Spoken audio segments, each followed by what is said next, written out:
Non, ça ne peut plus continuer comme ça. Chaque fois qu'il y a quelque chose de nouveau, c'est des discussions interminables. Il faut un cadre.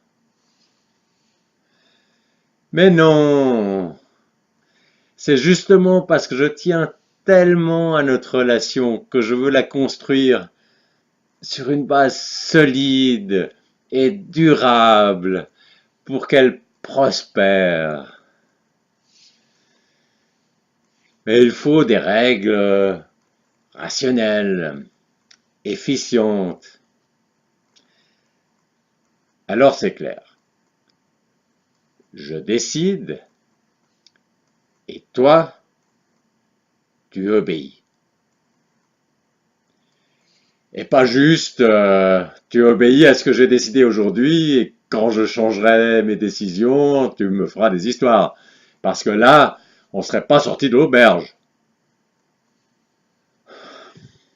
Donc tu t'engages à obéir à l'avenir à toutes mes décisions. Oui, quelles que soient mes décisions. Oh! On monte sur ses grands chevaux, on se laisse emporter par son émotion. Il faudrait voir pour rester rationnel. Et puis, je t'avertirai bien à l'avance quand je change mes décisions. Je te consulterai même. Ah non, au bout du compte, c'est quand même moi qui déciderai.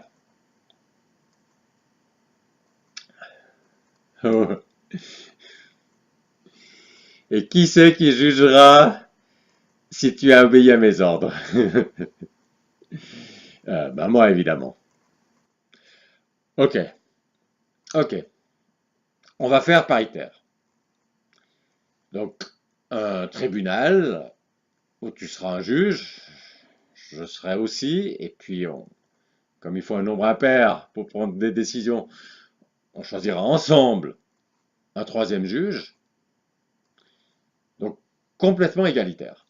Et c'est ce tribunal qui jugera si tu as suivi mes ordres ou pas. Mais comme il y a toujours des conflits d'interprétation, quel était exactement l'ordre, bien il faudra que le tribunal y consulte celui qui a donné l'ordre pour savoir ce que c'était exactement. Oui, donc me consulter. Et mon avis sera contraignant. Bah oui, c'est quand même bien différent que si je jugeais moi-même si tu as suivi ou pas mes ordres. Parce que, bon, sur le fond, peut-être pas. Mais ça quand même, ça te permet quand même de sauver la face.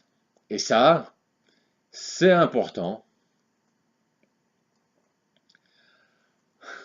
Et puis, si tu obéis pas toujours à mes ordres, je vais pas te tuer quand même. Je prendrai des mesures de représailles, mais proportionnées des représailles. Et qui c'est qui décidera si elles sont proportionnées ou pas? Je ne sais pas. Non, on peut pas écrire ça déjà dans le contrat. Il faut pas exagérer non plus. Les contrats sont toujours incomplets. On peut pas tout écrire dans un contrat. Il faut que ce soit évolutif, qu'on puisse changer au fur et à mesure. Donc, je déciderai ça plus tard. Euh, on décidera ça. Ce sera décidé plus tard. Maintenant, il faut que tu signes. Non, on peut plus continuer comme avant, juste les bonnes relations de voisinage, parce que ça c'est vieux jeu, c'est trop compliqué.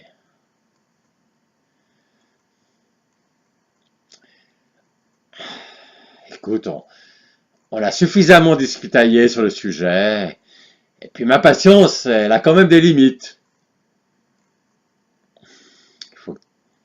faut que tu signes. Tu veux pas? Espèce de facho.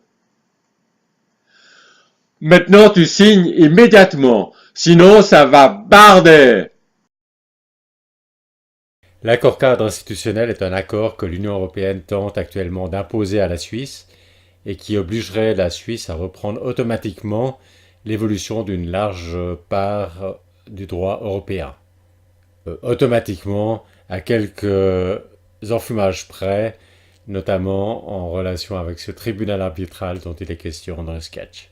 Si vous voulez en savoir plus sur l'accord cadre institutionnel, je vous proposerai à la fin de cette vidéo, donc dans l'écran de fin, 4 vidéos sur ce sujet. Si vous trouvez que le sketch est pas très bien joué, eh bien vous avez raison, je suis pas un bon comédien, mais vous êtes bienvenus à faire une meilleure version, et je vous prie dans ce cas de laisser le lien en commentaire pour que je puisse aussi la voir. Si vous avez aimé cette vidéo, n'hésitez pas à la liker, à laisser un commentaire si vous avez un peu de temps, voire même à la diffuser.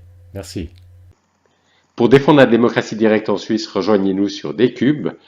Vous avez à l'écran des indications sur la manière de nous rejoindre. Si vous avez des difficultés techniques, n'hésitez pas à laisser un commentaire sous cette vidéo. Si vous voulez en savoir plus sur l'accord cadre institutionnel, je vous propose 4 vidéos.